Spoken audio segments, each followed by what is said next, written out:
Hello friends, welcome to my channel. इस video के माध्यम से मैं अपने एसएससी जेईई 2020 सिविल के मेंस की कॉपी के बारे में डिस्कस करने जा रहा हूं। आपकी एक छोटी सी गलती एग्जाम में आपको सिलेक्शन से दूर कर देती है। कहीं ना कहीं ये मेरे साथ भी लास्ट टाइम हुआ था। तो मैं अपनी कॉपी आप लोगों के साथ शेयर करने जा रहा हूं। आप सबसे रिक्वेस्ट है कि आगे ऐसे ही वीडियोज देखने के लिए कृपया मेरे चैनल को लाइक, सब्सक्राइब और शेयर कर दीजिए। मैं आगे बढ़ता हूँ। तो सबसे पहले मैं आपको अपनी मार्कशीट दिखा रहा हूँ जो कि मेंस के एग्जाम के बाद जनरेट हुई थी। जूनियर इंजीनियर सिविल इंजीनियरिंग 2020 आप यहाँ पे देख सकते हैं। ये मैंने अपना डिटेल हाइड कर रखा है। ये मेरा नाम डी से स्टार्ट होता है और लास्ट में MAR। आप चैनल का वो नाम देख करके भी समझ सकते हैं। मैं ओबीसी कैटेगरी से बिलोंग करता हूँ। मेरा ये स्कोर है। प्रीटी में मेरा स्कोर 115.98112 ये है। और मेंस में मुझे 135 मार्क्स मिले थे। तो ये दोनों जोड़ करके अराउंड 251 के आसपास मार्क्स आते हैं। और जो कट ऑफ गई थी ओबीसी की बीआरओ के लिए 262 के आसपास गई थी, मतलब 10 मार्क्स से मैं चूक गया था। तो अगर यही 10 मार्क्स मेरे और आए होते तो मैं आज बीआरओ में जॉब कर रहा होता। तो इसके लिए मैं आपको अपनी कॉपी शेयर करता हूँ कि मेंस में मैंने क्या क्या गलतियां की। ये रही मेरी मेंस की कॉपी, सिविल एंड स्ट्रक्चरल। यहाँ पे आपका रोल नंबर लिखना होता था, यहाँ पे आपको हस्ताक्षर करने होते थे, यहाँ पे अंगूठा, और यहाँ पे जिस भी लैंग्वेज में आप एग्जाम देना चाह रहे हैं उसको टिक करना होता था। आगे बढ़ते हैं। तो ये आपका पेपर यहाँ से स्टार्ट है। तो यहाँ पे सबसे पहले इन्वायरमेंटल इंजीनियरिंग एक प्रश्न आया था जिसमें हमें पॉपुलेशन दे रखा था, डिस्टेंस दे रखा था, कितने देर तक पंपिंग हो रही है वो दे रखा था, फ्रिक्शन फैक्टर दे रखा, वेलोसिटी दे रखा था और इफिशिएंसी दे रखा था। प्रश्न बहुत ज़्यादा कोई बड़ा था नहीं। मैंने स्टार्ट किया। तो स्टार्ट करते करते करते मैं एक ऐसे पोजीशन पे पहुंच गया जहां मैं कुछ डाटा तो निकाल लिया, लेकिन इस वाले में मेरे साथ क्या हुआ कि मुझे दो अननोन दिखाई पड़ने लगे। प्रश्न में जो भी डाटा था उसके अनुसार मैं एक अननोन निकाल सकता था, लेकिन एग्जाम के दौरान ऐसा मतलब माइंडसेट हो जाता है कि आदमी उतना जल्दी स्ट्राइक नहीं कर पाता है। कई बार आदमी का वो घड़ी पे ध्यान होता है कि मेरा टाइम कम रहा है, तो वो एक एग्जाम के अंदर की घबराहट तो अलग होती है। तो इसलिए मैं इस चीज को निकाल नहीं पाया। थोड़ी देर टाइम दिया, उसके बाद कुछ हो नहीं पाया, मैंने छोड़ दिया। इसमें एग्जामिनर ने मुझे 2 नंबर दिए हैं क्योंकि मैंने डिस्चार्ज निकाल लिया था। उसके बाद नेक्स्ट प्रश्न जो था ये था आपको जियोटेक से। इसमें सेटलमेंट पूछा गया था। तो इसमें 2 पार्ट थे, मैंने एक पार्ट तो सक्सेसफुली निकाल लिया और दूसरे पार्ट में मैंने कुछ मिस्टेक कर दी। तो एग्जामिनर ने मुझे 8 नंबर दिए। नेक्स्ट प्रश्न था कुछ इरिगेशन से। तो यहाँ पे मैंने गिवन लिखा और मैं कुछ कर नहीं पाया। हालांकि गिवन लिख देना भी सही भी है वो, क्योंकि कई बार एग्जामिनर पे डिपेंड करता है, वो एक आध नंबर दे भी दे।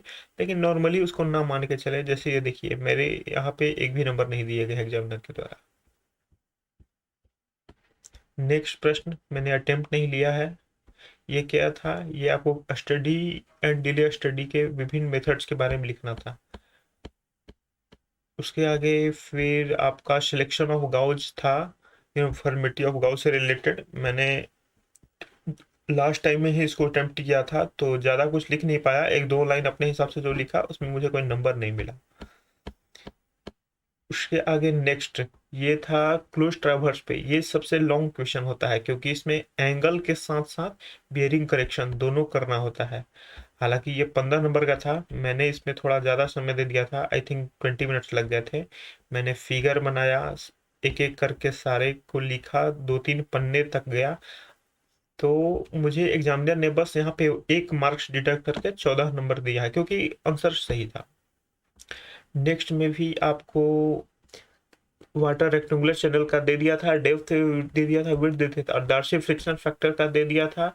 और छेजी कांस्टेंट मैंने कांस्टेंट का वैल्यू पूछा था, तो छेजी का root eight g by f होता है, उससे मैंने छेजी निकाल लिया।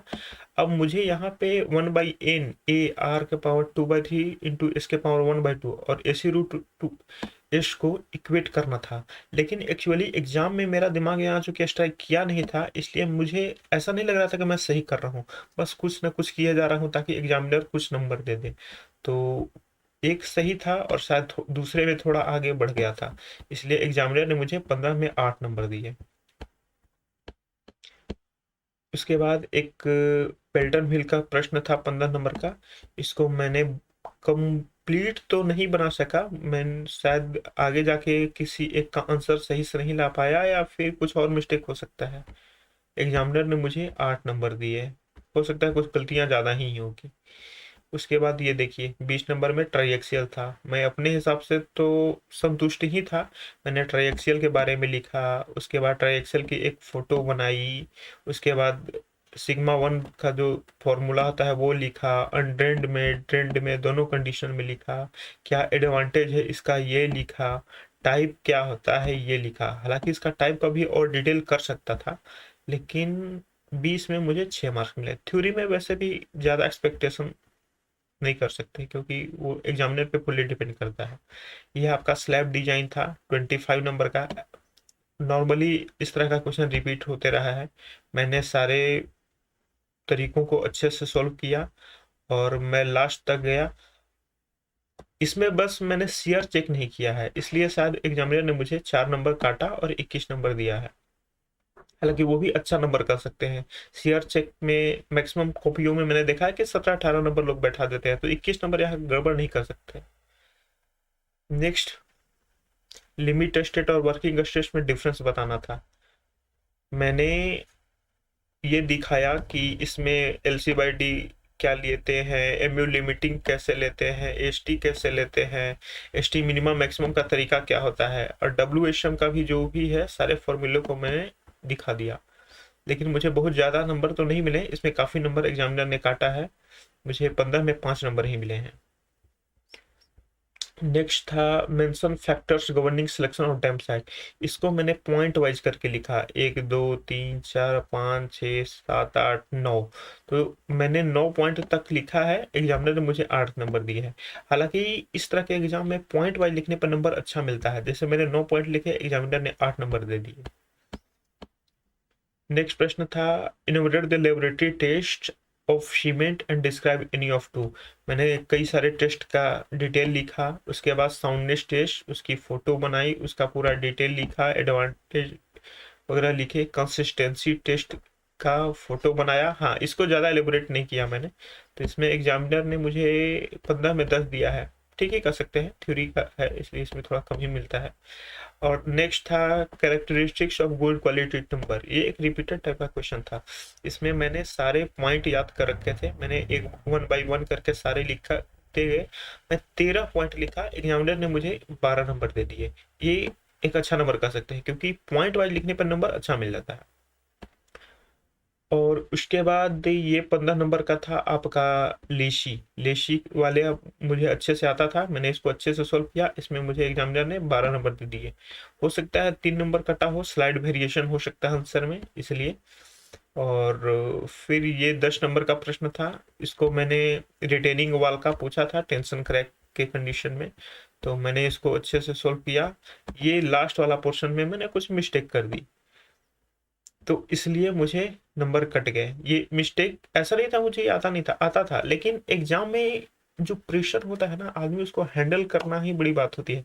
मैं एग्जाम में थोड़ा सा कंफ्यूज था, थोड़ा सा पहली बार मेंस दे रहा था, तो थोड़ा सा अंदर से एक डर भी था, तो कहीं ना कहीं वो डर आपको एग्जाम में कॉपी लिखते वक्त दिखाई पड़ता है। इसलिए एग्जाम जब भी दें बड़े आराम से दें, उसको ज़्यादा सीरियसली ना लें। हालांकि वो कहने की चीज़ है, हर कोई एग्जाम में थोड़ा सीरियस तो होता ही, तो ये मिस्टेक मैंने किया और इसके चलते मेरे पूरे आधे नंबर खत्म हो गए, मैं 7 पे आ गया। उसके बाद ये आपका व्हील पंपिंग व्हील हाइड्रोलिक्स से है, इसमें जो भी था 4 प्रश्न पूछे गए थे। मैं पढ़ के तो इससे पूरा गया था, लेकिन एग्जाम में मैंने इसके 2 पार्ट अच्छे से कर दिए 2 पार्ट कर दिए मैंने, ये भी सही है। उसके बाद थर्ड और फोर्थ पार्ट मैंने स्टार्टिंग में मेरा दिमाग स्ट्राइक नहीं किया, मैंने छोड़ दिया। लेकिन बाद में क्या हुआ, मैं उसको अटेम्प्ट लेने के लिए समय भी नहीं बचा और दिमाग स्ट्राइक भी नहीं कर रहा था। एग्जाम के बाद बाहर आया तब पता चला, अरे हाँ कितना छोटा सा था, मैंने मिस कर दिया। तो यहाँ पे मैंने 13 नंबर यहाँ पे मैंने लॉस कर दिए, जबकि ये हूबहू क्वेश्चन मैं देख के गया था।